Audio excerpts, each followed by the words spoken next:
και μπήκε στην καρδιά μου ένα αίσθημα μεγάλο δυνατό και έχω χάσει πια τελείως τα μυαλά μου και στον δρόμο σαν πιωμένος περπατώ.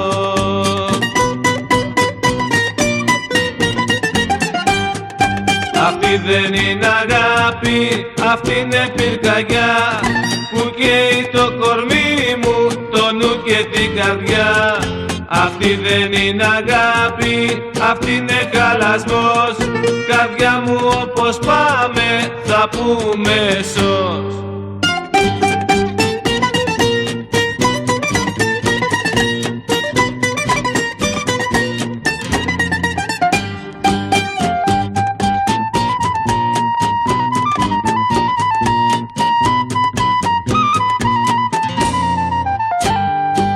Ήρθε η πουλά και μπήκε στη ζωή μου κι ούτε ξέρω από μένα τι ζητά. Μες στα χέρια της κρατά την ύπαρξη μου κι άμα θέλει μες στον δρόμο την πετά.